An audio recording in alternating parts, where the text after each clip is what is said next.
Welcome to the Sky Commander Flight Brief. It's your mission-ready podcast for drone pilot training and aerial insights across Canada. From Transport Canada rules to real-world drone ops, we break it down, take you higher, and help you earn your wings. Because here at skycommander.ca, we don't just fly. It hints there's more to it. It's a masterclass, a deeper level, maybe a philosophy or a community focus, perhaps. It's definitely intriguing, sets them apart from just, a basic tips show. Skycommander.ca is the obvious next step. Precisely. If you're thinking about flying a drone in Canada, boom, this content is aimed right at you. Powered by skycommander.ca. The elite podcast for Canada's drone pilot. Okay, let's get started. There's a very specific sensory memory that I think anyone who's worked in high-pressure environments, they just recognize it instantly. It's not really a sight or a sound. It's more of a feeling, maybe even a smell. It's that moment right after just a chaotic event finally wraps up. Yeah. Maybe it's 3:00 a.m. There's that smell of diesel exhaust and cooling asphalt in the air. You're just standing there in a parking lot. The universal setting for the parking lot debrief. Exactly. Let's set the scene. You've just finished a search and rescue mission that, went sideways. Right. Maybe the drone signal cut out behind a ridge, or you nearly clipped a power line because the spotter was distracted for a second. The whole team is gathered around the tailgate of the truck. The adrenaline is just dumping, and everyone's kind of swapping war stories about what just happened. Oh, yeah. Oh, man, that was crazy one stories. Yes. Man, that was crazy when the video feed froze, or I can't believe we almost missed that battery swap. It feels therapeutic, doesn't it? It's like this communal venting session. Everyone nods, everyone validates the fear, the stress levels drop a bit, and then everyone gets in their cars and goes home. That's it. And it feels like closure. It does. But here's the problem, and this is really the hook for today's deep dive. Fast forward a month, same team, similar mission, maybe a different location, and what happens? The exact same communication breakdown, the exact same launch site error. It's like that movie, Groundhog Day, but with high-end robotics and, frankly, significantly higher stakes. That is the core frustration we are unpacking today. It's literally called the Groundhog Day problem. And we are looking at a stack of operational guides for public safety drone programs, specifically focusing on sources like Actionable Lessons, Mastering the Public Safety Debrief, and the Sky Commander Public Safety Mission System. And the central argument across all of them is, well, it's pretty brutal, but it seems necessary. It is. The argument is that the difference between let's say, a hobbyist group and a true professional program isn't the uniform or the badge or even the $50,000 drone. It's memory. It's memory. Memory. That's a really interesting way to put it. Yeah. Usually when we talk about memory in tech, we're talking about, SD cards or hard drives. Right. But here we're talking about institutional memory. Does the team actually learn? Because if a team survives a chaotic mission, but fails to capture the lessons in a way that actually changes their future behavior, they haven't learned a thing. It just survived. And as the source material bluntly puts it, luck is not a strategy. Oof. Okay, so today we are talking about building a learning engine. We're going to talk about logbooks, and I need to stop the listeners from rolling their eyes right here. Yeah, please don't tune out. Right. Before you start thinking about paperwork, hold on. Yeah. Because these sources make it really clear. Yeah. We are not talking about a diary. We're not talking about just checking boxes to make some bureaucrat happy. No. We are talking about a system that was crazy into we changed the standard. Right. The whole goal is to make the next crew smarter than the last one, even if they've never met. It's all about building a system where the rookie pilot benefits from the near miss that the veteran had 6 months ago. So let's dive in. The solution that's proposed here is this mission logbook system. But again, we have to kind of redefine what a logbook even is. We have to. The source material breaks it down into 3 distinct layers. And apparently, the reason most people hate logbooks is that they mash all 3 layers into one useless mess. That is the most common failure mode, absolutely. It's what the sources call the diary misconception. You see these logbook entries where a pilot writes like a whole paragraph mixing the flight time, the weather, their feelings about the mission, a maintenance note, and then a complaint about the coffee. Right, all in one block of text. Exactly. It becomes this wall of text that is, I guess, technically a record, but practically it's useless. To build a real system, you have to separate the signal from the noise. Okay, so let's peel these layers apart. The first layer is what the sources are calling the legal record. This is pure compliance. This is the bedrock. Its purpose is not to teach you anything. Its whole purpose is to answer a regulator's questions in 30 seconds. Who flew? When? Where? And with what authorization? So this is the cover your assets layer. Essentially, yes. If you look at the Canadian regulations, specifically CAR 901.48 or even the U.S. Part 10 hazmat requirements, they're very specific about this. What do they say? Well, Canada, for instance, requires a record of the crew names and the flight times for every single flight. It's binary. You either did it or you didn't. If an auditor walks in the door, you hand them layer 1. And it has to be clean. Clean, factual, and honestly pretty boring. Okay, so that's the baseline. Layer 2 is the flight log. Now, this feels more like what most people think of when they hear logbook. It is. This is the operational reality. The best way to think of it is like the black box data from an airplane. Oh, I like that analogy. Yeah, if the drone could talk, what would it say happened physically? So here we're tracking battery swaps, shifts in the weather, flight times, any weird anomalies. Wind shifted to 15 knots from the north at 1400 hours. It's just data, totally devoid of emotion. But neither of those layers actually helps you get better, do they? I mean, they just prove you were there and that it was windy. Precisely. And that brings us to the most important one, layer 3, the learning log. This is the improvement engine, and honestly, this is where 90% of public safety programs just fall completely short. Why is that?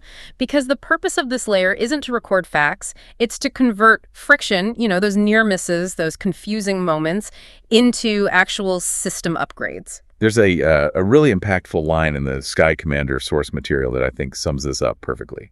It says, if the logbook doesn't change the future, it's just a folder. That's the Sky Commander rule. It is the litmus test for your entire program. If you write something down, say, communication was difficult due to terrain, and that note doesn't result in a physical change to a checklist, a standard operating procedure, or a training drill, you've wasted your time writing it. You've completely wasted your time. The learning log is the only part of the system that actively fights that Groundhog Day effect. Okay, so let's get into the mechanics of this. We know we need a learning log, but what are we actually putting in it? The source material talks about the anatomy of a mission and extracting mission DNA. That sounds a little sci-fi, doesn't it? It does, but I think the metaphor really holds up. The basics, date, time, location, that's just the skeleton of the mission. Mission DNA is all about context, specifically environmental context. Okay. So you need to capture the terrain and the lighting, sure, but you also have to capture what the sources call the pressure points. Pressure points. I love that term. We're not talking about the weather now. We're talking about things like, my boss is yelling at me. Right. Exactly. The invisible forces. Time urgency, bystander pressure, fatigue, a shifting scope of the mission. The source material argues pretty forcefully that pressure is the hidden driver of shortcuts. If you don't log that time urgency was a factor, you won't understand why the pilot made a risky decision later on. Can you paint a picture of that for us? Sure. Imagine you're analyzing a crash log. The data, layer 2, says the pilot flew into a tree. If you just look at that data, you say, bad pilot, they hit a tree. Right. Case closed. Pilot error. But if you have the mission DNA, that layer 3 data, and you see pressure, high, objective, find missing child before sunset, bystanders, family on scene screaming at the crew. Now, the picture changes completely. Yeah, it does. The pilot wasn't incompetent, they were squeezed by the context. And you can't fix that by teaching them to fly better. You fix it by training them to manage pressure. That distinction is it's crucial. And it leads us to what the sources call the decision timeline. This was fascinating to me, this idea that tracking decisions is actually more valuable than tracking flight paths. It's the gold standard for analysis. It really is. A flight path tells you where the drone went. A decision timeline tells you why the drone went there. You're tracking the exact moment the plan changed. And you ask 3 things. Right.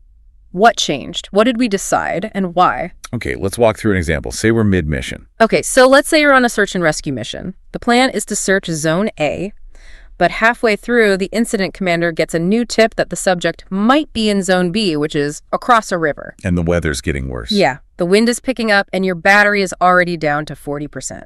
A proper decision timeline captures this, it would say. 14.00, request to shift search area received from command. 14.02, weather degrading, wind gust to 20 knots. 14.05, decision made to fly 1 quick pass of Zone B before returning to home due to battery levels. Right, because if that drone goes down in Zone B, and you don't have that timeline, it just looks like the pilot went rogue and flew away from the designated search area. Exactly. It defends the pilot's decision-making process. And more importantly, later on in the debrief, you can look at that and ask the real questions. Was that the right call? Do we even have a protocol for shifting objectives mid-flight? Did the pilot actually have the authority to accept that new request? That is how you learn. That's how you learn. The sources also mention this concept of stage gates. I really like this because it feels like a way to protect the team from themselves, specifically to stop hero mode. Hero mode is so dangerous. It's that psychological state where you just want to get the job done so badly that you start skipping safety steps. That feeling of, I have to find them, I have to help no matter what. Right. Stage gates are hard stops. They are red lights in your process. You simply cannot proceed until you satisfy the gate. Okay, let's walk through a couple of these. What is gate 0? Gate 0 is intake. The rule is simple. We do not accept the mission until we know the objective and the authority. It's designed to stop the cat in the tree problem. The cat in the tree problem? What's that? You know, someone calls the station in a panic and just says, bring the drone. The team, because they want to fly and they want to help, they just run out the door. They get there and it's a cat in a tree, or it's a civil dispute, or it's something they aren't legally allowed to be flying for in the first place. Gate size forces that pause. What are we looking for? Who authorized this? If you can't answer both of those questions, the truck doesn't move. That seems so basic, but I bet in the rush of an emergency that gets skipped constantly. Constantly. Everyone wants to rush to the scene. Then you have gate 5, which is the tailboard brief. This happens right before you launch. And what's the rule there? Everyone on the crew must agree on the abort trigger. So you're defining failure before you even start. Exactly. You have to agree, while you are all calm and rational, on what specific conditions will make you stop.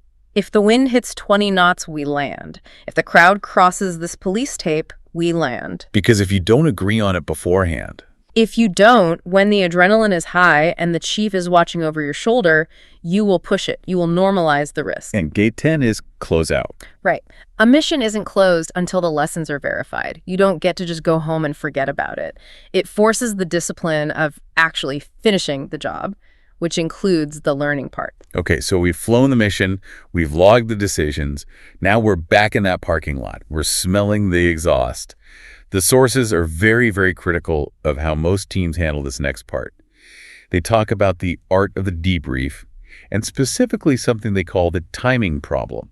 The timing problem is simple biology, really. If you do the debrief immediately after the mission, everyone is either too pumped up or too emotional to be objective. Your brain is literally swimming in cortisol. Right. But if you wait 3 days... Everyone has forgotten the critical details. Was it the left battery or the right battery that acted weird? What was the wind speed again? The details get fuzzy. Exactly. So what's the fix? You need a 2-stage approach. First, you have the hot wash. This is immediate. We're talking 10 to 15 minutes right there on the tailboard of the truck. The goal isn't deep analysis. It's just about capturing raw truth before it fades. And the format is specific, right? It's not just, casual chatting. Correct. 3 wins, 3 near misses, and 1 immediate change. That's it. It's a rapid fire. What almost went wrong? We almost lost comms behind that hill. Boom, captured. The landing zone was way too dusty. I think dust got in the motors. Boom, captured. It's just about getting it on paper. And then comes the after-action review, or AAR. This happens later. Within 72 hours, this is the deep dive. It takes about 45 to 60 minutes. The goal here is to convert that raw truth you got from the hot wash into actual, tangible system changes.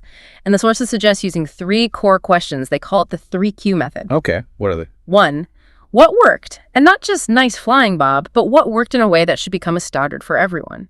Did we try a new way of organizing the payload case that saved us 2 minutes? Great, let's make that a rule. Okay, what's 2? 2, what almost didn't? This is the crucial one. Where did we get lucky? What barrier that was supposed to protect us was weak or failed? And 3? 3 is what changes next time? And this is the kicker. You must force a sentence that says, we will change X by doing Y. Not, we'll try to be better, but we will change the pre-flight checklist. It has to be concrete. I want to pause on that what almost didn't part. That requires a huge amount of honesty. I mean, if I almost crashed the drone because I was distracted, I might not want to admit that in front of my boss and my peers. You've just hit on the hardest part of this entire system. That brings us to psychological safety. If people are afraid of being blamed, they will hide the near misses. And hidden near misses are just... They're just future accidents waiting to happen, period. The sources mentioned the SecTop credit rule. I thought this was just brilliant. It's a culture hack. It's amazing.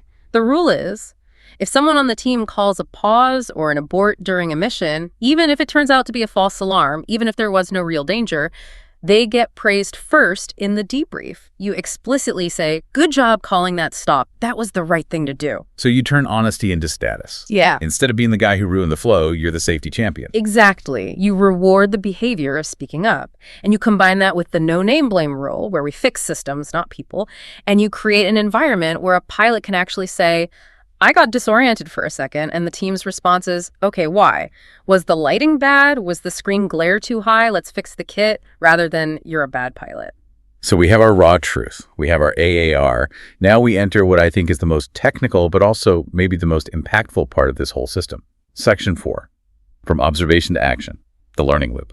This is where the rubber meets the road. Most organizations have a lessons learned folder somewhere on a shared drive, and it is a graveyard. It's where good ideas go to die. The source material calls this the lesson learned trap. Yeah, most lessons are just lessons stored. They're not lessons learned. There's an anti-CYA rule mentioned here too. Right, and CYA stands for cover your assets. The rule says if a lesson exists only to protect you legally later on, like a note that says crew is reminded to be careful, it will be ignored. Because it's useless. It's totally useless. If it doesn't make you faster, safer, or better, it does not belong in the learning log. Be careful is a wish, not a strategy. So how do we write a lesson that actually does something? The sources break down the anatomy of a real lesson card.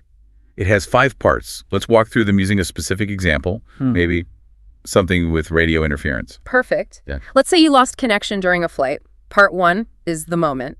You need a specific sentence that pins the lesson to reality. Don't say communication was bad. Right. Too vague. You have to say lost link near the metal command trailer. Specificity is king. Okay.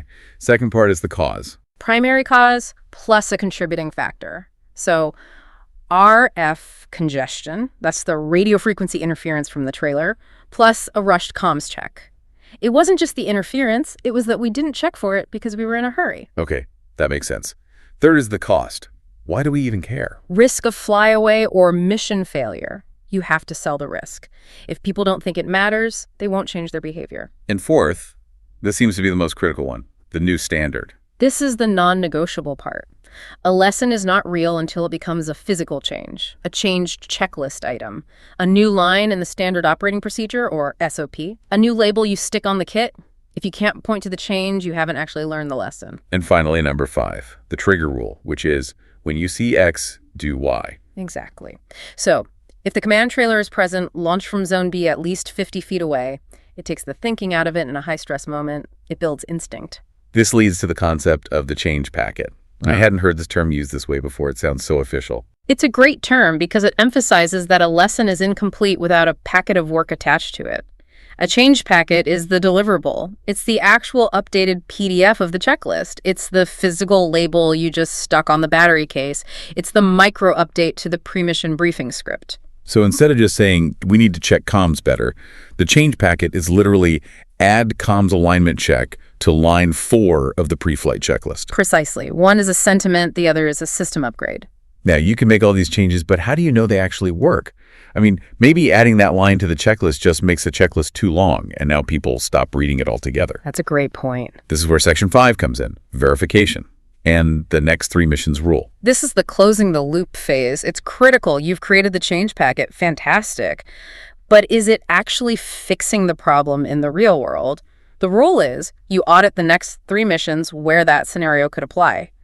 Did the crew actually use the new checklist line? Did it prevent the comms issue? And if the answer is no, then the lesson failed. And you have to go back to the drawing board. Maybe the checklist is too long. Maybe the trigger wasn't clear enough. But you do not close that lesson card until you've verified it works in the real world 3 times. It prevents you from lying to yourself that you fixed something when you didn't. The sources also talk about pattern spotting, using tags to find trends. This feels a bit like big data, but for small teams. It is, absolutely. And this is for the long game. If you tag every mission log with things like comms issues or airspace confusion or battery temp, over a year you might notice that 40% of your missions in urban environments have comms issues. Ah, so that's not a one-off problem. No, that's not a checklist fix. That's a training gap. That tells you we need a training day dedicated to urban radio frequency challenges and mitigation. It turns random pain into targeted training. Exactly. You stop chasing ghosts and you start fixing the actual structural weaknesses of your entire program. Let's shift gears a bit to Section 6. We've been talking about the system generally, but there are some public safety specifics that really complicate things. Specifically, things like handoffs and data. Handoffs are the silent killer in public safety operations. Imagine a search operation that runs for 24 hours straight. You have Shift A leaving at 6:00 p.m., Shift B is just arriving. Okay. Shift A is exhausted, they're dehydrated, they're mentally fried. Shift B is fresh, but they're completely clueless about what's happened so far. If that data handoff is messy, Shift B might waste 2 hours searching the same grid that Shift A just cleared. Wasting time you absolutely do not have. Or worse, missing a grid entirely because they thought Shift A did it. The sources suggest a handoff pack requirement. A map snapshot, coverage notes, a file index. You don't just wave and say good luck. You hand over a physical or digital packet that ensures perfect continuity. Then there's the whole issue of information governance. We're dealing with really sensitive stuff here. Car crash scenes, private property, maybe even victims. You cannot treat this data like your vacation photos. You have to log who is allowed to receive the data and where it is stored. There are huge privacy considerations. You might need to redact faces, license plates. And then there's chain of custody. What's that? If you're flying for a collision reconstruction, that data is evidence. If you lose the timestamps or you rename the files sloppily, that evidence could get thrown out of court. Wow. That's a terrifying thought. Doing all that dangerous work, getting the perfect shot, and having it dismissed because you dragged and dropped a file wrong. It happens. And that's why the logbook needs to track data handling, not just the flight time. Now, we can't ignore the regulatory side of this. The sources draw a pretty sharp distinction between Canada and the USA here. It seems like the philosophy behind the rules is slightly different. It is, yeah. In Canada, under what's called CMAR 901.48 and 901.49, the rules are very prescriptive. They have distinct retention times 12 months for flight logs, 24 months for maintenance records, but the big one is the cease operations rule. Okay, what's that? If an incident occurs, like a flyaway or even a minor injury, you are legally required to stop. You cannot fly again until an analysis is performed and corrective action has been taken and documented. So it forces that learning loop we talked about earlier into the law. Exactly. It mandates it. You can't just shrug your shoulders and launch again. That's intense. Yeah. How does that compare to the U.S. under Part 107? Well, the U.S. focus is slightly different. Part 107.9 has a 10-day reporting window for safety events, but it's triggered by specific thresholds, serious injury, loss of consciousness, or property damage over $500. It's more about reporting to the FAA rather than an explicit stop-and-fix mandate in the text itself, although any professional operator should stop and fix it regardless. Right, it's more like, tell us if it was really bad, whereas Canada's stop until you fix it. Correct. But regardless of the country, the principle remains the same. The logbook is your defense. If something goes wrong, that logbook is the only thing standing between you and a massive negligence claim. Which brings us to the outro of our discussion. We've built this whole system. We have the layers, the gates, the verified lessons. So what is the ultimate payoff here? The sources call it the scenario factory. This is my favorite concept in the whole stack of material. If you do all of this right, your logbook becomes a content generator for your training program. Every near miss, every weird wind shear event you encountered, every confusing comms breakdown, you take that, you strip out the names, and you turn it into a training scenario for the rookies. So the rookie isn't just learning generic flying skills. They are learning from the actual mistakes and challenges the team really faced 6 months ago. Exactly. You can say, here's a scenario. You're searching Zone B, the wind is 15 knots and rising, and command suddenly changes the objective. What do you do? The rookie gets to practice it in a safe environment, so when it happens in real life, they've already flown it in their head. The logbook fuels the future competence of the team.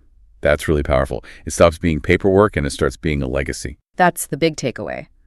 A public safety logbook is the unsexy, disciplined habit that separates a team that just flies when called, from one that is a defensible, professional, improving program. I want to leave our listeners with the provocative thought from the source material. It really, really hit home for me. It's a question every single program manager should have to look in the mirror and ask themselves. It is. If you had to hand your logbook to a regulator or a courtroom judge tomorrow, would it tell the story of a professional team making reasoned, documented decisions? Or would it just be a list of flights? That's the difference between liability and professionalism right there. It is. The motto really has to be, fly it smart or don't fly at all. Capture the mission, keep the lesson. And on that note, we're going to wrap up this deep dive. Whether you are running a massive drone program or just starting out, check your logs. Ask yourself, are you writing a diary or are you building a learning engine? Thanks for listening and stay safe out there. That's a wrap on today's mission, Commander. See above. Go beyond. Get ahead. For more training, tools, and intel, head to skycommander.ca. If you learned something new, share it, subscribe, and leave us a 5-star debrief.